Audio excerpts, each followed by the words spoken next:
Hello friends, welcome to Wintech education. तो यार आज की इस क्लास में हम लोग समझने वाले हैं फ्लो चार्ट कैसे काम करता है, यानी कि फ्लो चार्ट को हम खुद से कैसे ड्रॉ कर सकते हैं। पिछली क्लासेस में हमने फ्लो चार्ट के एग्जांपल को समझा था। आज हम समझने वाले हैं कि फ्लो चार्ट कैसे हम लोग ड्रॉ कर सकते हैं। चलिए आइए देखते हैं इस वीडियो में हम कि फ्लो चार्ट कैसे बनता है। तो हम लोग आ चुके हैं अपने कंप्यूटर स्क्रीन के अंदर।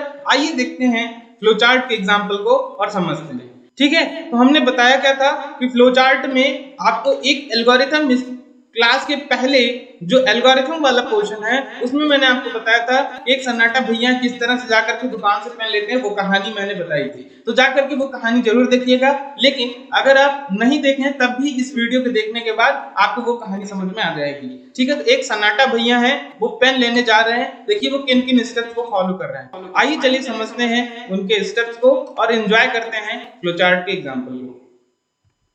तो देखिए सबसे पहले फ्लो चार्ट में क्या होता है। फ्लो चार्ट में मैंने बताया था किसी भी फ्लो चार्ट में क्या होता है, कम से कम जब भी फ्लो चार्ट स्टार्ट हो तो उसके लिए एक स्टार्ट बॉक्स का यूज होता है। उसमें सबसे पहले क्या होता है, एक स्टार्ट बॉक्स होता है। ठीक है, ये क्या है हमारे पास, ये एक स्टार्ट बॉक्स है जिसको हम स्टार्ट के बजाय टर्मिनेटिंग बॉक्स भी कहते हैं। टर्मिनेटिंग क्यों करते हैं, क्योंकि ये क्या करता है, टर्मिनेट करता है। टर्मिनेट करने के बाद ये हमारा कहलाता है फ्लो लाइंस, यानी कि ये हमारे प्रोग्राम के फ्लो को बताता है कि हमारा प्रोग्राम किस तरह से फ्लो कर रहा है, कब ऊपर से नीचे जा रहा है। ये चीज कहां से समझ में आती है, इस फ्लो लाइन से। तो ये क्या कह रहा है कि देखो भाई मेरा मूड हो गया है पेन लेने जाने का, मार्केट में मैं पेन लेने जा रहा हूं, तो क्या कर दो, स्टार्ट कर दो। स्टार्ट बॉक्स का यूज कर दिया। फिर क्या किया, फ्लो लाइंस का यूज किया कि हमारा ये यहाँ पे फ्लो होगा। अब उसके बाद क्या करेगा, यानी कि स्टार्ट होने के बाद वो अगले स्टेप पे जा रहा है। फ्लो लाइन सिर्फ इतना दिखाता है कि इसके बाद अगला स्टेप क्या होगा। तो देखिए अगला स्टेप क्या है, ये फ्लो लाइन बता रही है कि गेट ड्रेस्ड। गेट ड्रेस्ड का क्या मतलब है, गेट ड्रेस्ड का मतलब है कि जब आप जाते हो बाजार में तो खूब अच्छे कपड़े पहन के स्प्रे वगैरह मार के एकदम चमक धमक के जाते हो, वैसे ही यहाँ पे क्या हो रहा है, ये गेट ड्रेस्ड हो रहे हैं। मतलब कपड़े इन्होंने पहन लिए। कपड़े पहनने के बाद ये यहाँ पे एक डिसीजन लेने वाले हैं। तो देखिए ये जब कपड़े पहने तो ये कपड़ा पहनना क्या था, एक तरह का प्रोसेस था, एक तरह का वर्क था। तो जब ये प्रोसेस को कर रहे होंगे तो प्रोसेस के लिए मैंने आपको बताया था कि हम किस तरह के बॉक्स का यूज करते हैं, रेक्टेंगल का यूज करते हैं। ठीक है, अभी आने वाले क्लास, अब आने वाले जो है कुछ ही सेकंड में आपको पता चल जाएगा कि जब हम इनपुट आउटपुट लेते हैं उस समय हम कैसे यूज करते हैं। पिछली क्लास में हमने बताया था, कुछ लोगों को पता होगा, नहीं पता पिछली वीडियो देख लीजिएगा और अच्छे से समझ में आ जाएगा। अभी मैं आपको एक्सप्लेन करने वाला हूं। यहाँ पे देखिए ये क्या है, आपका डिसीजन बॉक्स, इसको कंडीशन बॉक्स भी बोलते हैं। तो देखिए कंडीशन क्या रखा इन्होंने, सन्नाटा मान लीजिए इनका नाम है सन्नाटा। ठीक है, याद रखिएगा इनका नाम सन्नाटा है। ये सन्नाटा की कहानी पूरे पाइथन में चलेगी, आप परेशान मत होइएगा। तो देखिए सन्नाटा भैया क्या किए, इन्होंने चेक करा कि क्या मेरे पास पैसे हैं या नहीं। देखो पैसे की बड़ी जरूरत है सबको, तो ये क्या कर रहे हैं, चेक कर रहे हैं पैसे हैं कि नहीं। तो अगर पैसे हैं, यस पैसे हैं, तो कहां जाएंगे, दुकान पे जाएंगे। पैसे नहीं हैं तो क्या करेंगे, वॉलेट में पैसे रखेंगे। ठीक है, वॉलेट में क्या करेंगे, पैसे रखेंगे। वॉलेट में पैसे रखने के बाद अब आते हैं यहाँ पे। देखिए अगला स्टेप क्या है, यहाँ पे आए। यहाँ पे आने के बाद एक चीज यहाँ पे ध्यान दीजिए, यहाँ पे ध्यान देने वाली बात क्या है, ये जो चीज है इसको मैंने बताया था, इसका नाम मैंने बताया था on page connector. On page connector. अब ये ऑन पेज कनेक्टर करता क्या है, इस चीज को मैं आपको समझाता हूँ। देखिए ऑन पेज कनेक्टर जो होता है, जब आपका फ्लो चार्ट किसी एक, जिस फ्लो में आप चल रहे हैं उस फ्लो से अगर वो दूसरे फ्लो में जाता है, यानी दूसरे पार्ट में जाता है या दूसरे पेज में जाता है, उस समय हम ऑन पेज कनेक्टर का यूज करते हैं। जैसा कि यहाँ पे किया गया, आप देख पा रहे होंगे, यहाँ पे ये फ्लो चार्ट का अगला पार्ट, नेक्स्ट पार्ट जो है वो यहाँ पे अवेलेबल है, इसलिए इसको कनेक्ट करने के लिए हमने क्या करा है, यहाँ पे ऑन पेज कनेक्टर का यूज करा है। तो देखिए ऑन पेज कनेक्टर के थ्रू फ्लो चार्ट के दूसरे पार्ट को हम यहाँ पे जोड़ रहे हैं। तो यहाँ पे देखिए 1 लिखा हुआ है, यहाँ भी 1 लिखा हुआ है, यानी कि ये इसी का पार्ट है। ठीक है, आने वाले समय में इसके बारे में और डीपली हम लोग डिस्कस करेंगे जब हम लोग for loop, control statement, functions, ये सारी चीजें पढ़ेंगे तो वहां पे इसको हम और ब्रीफली डिस्कस करेंगे, अभी आप परेशान मत होइएगा। ठीक है, तो यहाँ पे सबसे जरूरी चीज तो देखनी है कि यहाँ पे हमारा फ्लो चार्ट क्या हो गया है, कनेक्ट हो गया है। आइए देखते हैं आगे क्या स्टेप्स हो रहे हैं और उनको समझते हैं। ठीक है, तो यहाँ पे देखिए, अगर ब्रांड अवेलेबल होगा, पेन का ब्रांड अवेलेबल होगा, जैसे मान लीजिए आप कहते हैं सन्नाटा भैया हैं, ये क्या कहते हैं XYZ ब्रांड की पेन दे दीजिए, मुझे क्या दे दीजिए, XYZ ब्रांड की पेन दे दीजिए। तो जब जाते हैं ये XYZ ब्रांड की पेन लेने, तो क्या कहते हैं ये ब्रांड अवेलेबल है या नहीं, तो अगर ये ब्रांड अवेलेबल होगा, यस होगा, तो क्या करेंगे, इस पेन को ये खरीदेंगे, पैसे देंगे और घर वापस आ जाएंगे। लेकिन अगर ये पेन अवेलेबल नहीं हुआ तो क्या करेंगे, कहेंगे कि भैया क्या आपके पास दूसरी पेन अवेलेबल है कि नहीं, अगर दूसरी पेन अवेलेबल है तो मुझे दूसरी पेन दे दीजिए। ठीक है, क्या कहेंगे, दूसरी पेन अवेलेबल है तो मुझे दूसरी पेन दे दीजिए। तो अगर दूसरी पेन अवेलेबल होगा तो क्या करेंगे, उस पेन को ये ले लेंगे, फिर पैसे देंगे, फिर घर आ जाएंगे। अगर मान लीजिए वो पेन अवेलेबल नहीं हुआ, तब क्या होगा, ये सीधे कहां चले आएंगे, टुक टुक टुक करते घर पहुंच जाएंगे। तो इस तरह से जो है ये फ्लोचार्ट काम कर रहा है।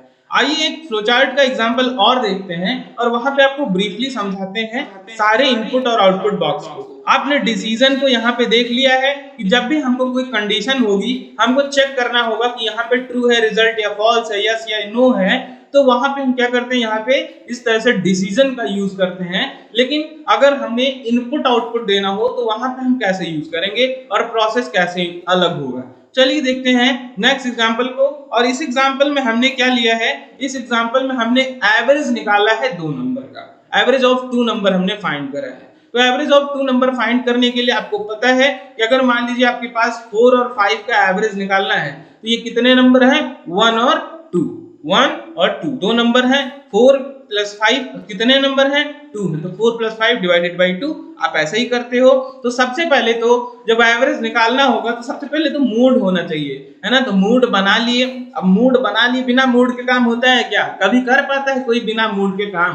तो यहाँ पे भी क्या है, यहाँ पे भी मूड बन चुका है। तो मूड बन गया है, ये क्या हो गया, स्टार्ट हो गया है। क्या हो गया भाई, उसका मूड बना, मूड बनते ही लोग क्या करते हैं, स्टार्ट हो जाते हैं। ये भी क्या हो गया है, स्टार्ट हो गया है। स्टार्ट हो गया, उसके बाद क्या करेगा, यूजर से कहेगा कि भैया मुझे 2 नंबर दो जिनका क्या निकालना है, एवरेज निकालना है। क्या कह रहा है, मुझे दो, मुझे दो। जब इस तरह से मांग रहा है तो ये क्या है, ये आपका होगा इनपुट बॉक्स। ये क्या होगा आपका इनपुट बॉक्स।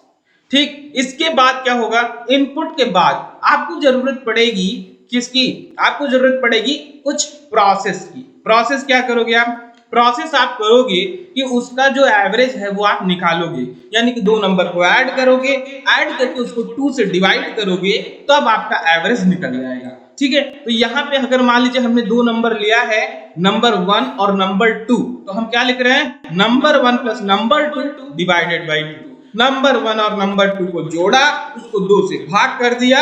अब क्या होगा, ये जो है आपका एवरेज निकल जाएगा, आपका औसत मान निकल जाएगा। ठीक है, तो ये आप काम कर रहे हो, ये एक तरह का क्या है, ये एक तरह का प्रोसेस है। यहाँ पे आप एक प्रोसेस को कंप्लीट कर रहे हो। तो प्रोसेस के लिए मैंने आपको बताया था इस तरह से आप रेक्टेंगल का यूज करते हो, लेकिन यहाँ पे आपको इनपुट लेना था, इसलिए आपने इनपुट बॉक्स का यूज किया था, जिसमें आपने पैरेललोग्राम का यूज करा था, पैरेललोग्राम का यूज करा था। ठीक है, यहाँ पे आप किसका यूज करोगे, चतुर्भुज का यूज करोगे। यहाँ पे किस तरह का चतुर्भुज यूज हुआ था, यहाँ पे आपका समानांतर चतुर्भुज यूज हुआ था। यहाँ पे किस तरह का चतुर्भुज यूज हुआ था, यहाँ पे आपका समानांतर चतुर्भुज यूज हुआ था, यानी कि जिसकी चारों आप आमने सामने की भुजाएं क्या हो, समान हो। ये सब चीजें आप मैथ्स में पढ़े होंगे, मुझे पता है आप लोगों को मैथ मुझसे ज्यादा आती है। ठीक है, वैसे आपको पाइथन पढ़ने के लिए प्री रिक्विजिट होता है कि आपको मैथमेटिक्स थोड़ी अच्छी होनी चाहिए। क्यों, क्योंकि बिना मैथमेटिक्स के यार प्रोग्रामिंग में मजा नहीं आता है। समझ रहे हो ना, समझ रहे हो, बस वही। तो यहाँ पे देखो क्या है, ये एक तरह का चतुर्भुज है, और ये जो है जब प्रोसेस हो रहा होगा, जब लड़ाई हो रही होगी जंगे मैदान में, तो ये क्या होगा, प्रोसेस बॉक्स वहां पर उतरेगा। देखिए प्रोसेस हो गया, इसके बाद क्या होगा, यहाँ पे किसकी जरूरत पड़ेगी, यहाँ पे जरूरत पड़ेगी किसकी, यहाँ पे जरूरत पड़ेगी फिर से आउटपुट। फिर से किसकी जरूरत पड़ रही है, आउटपुट की। तो मैंने बताया था इनपुट आउटपुट के लिए पैरेललोग्राम का यूज करना है, ध्यान है, इनपुट आउटपुट के लिए पैरेललोग्राम का यूज करना है। तो देखो भाई एवरेज क्या हो गया, आपको दिखाई दे गया, जो एवरेज था उसका रिजल्ट आ गया है। रिजल्ट आने के बाद आप क्या करते हो, छोड़ छाड़ के चले जाते हो, यानी एंड कर देते हो। यहाँ भी क्या हो गया, एंड हो गया। और मैंने बताया था स्टार्ट स्टॉप्स के लिए इस तरह से टर्मिनेटिंग बॉक्स का यूज करते हैं। यहाँ पे मैंने टर्मिनेटिंग बॉक्स यहाँ भी यूज करा, यहाँ भी। आई होप सबको फ्लोचार्ट का ये एग्जांपल समझ में आया होगा। अगर नहीं समझ में आया तो कमेंट सेक्शन में कौन सा पार्ट समझ में नहीं आया उस चीज को लिखना मत भूलिएगा। अगर समझ में आया तो अपना प्रीशियस फीडबैक देना मत भूलिएगा। अगर फिर भी समझ में नहीं आया तो आप इस नंबर पे, जो नंबर स्क्रॉल कर रहा है, आप मुझे कॉल या व्हाट्सएप कर सकते हैं। आपको मुझसे डायरेक्ट जुड़ना है तो आप यहाँ पे ऐसा कर सकते हैं। इसका कोई भी आपको चार्ज नहीं देना है, आप डायरेक्टली मुझसे जुड़ सकते हैं। Thanks for watching, bye for now. फिर मिलते हैं अगले वीडियो में, तब तक के लिए बाय बाय।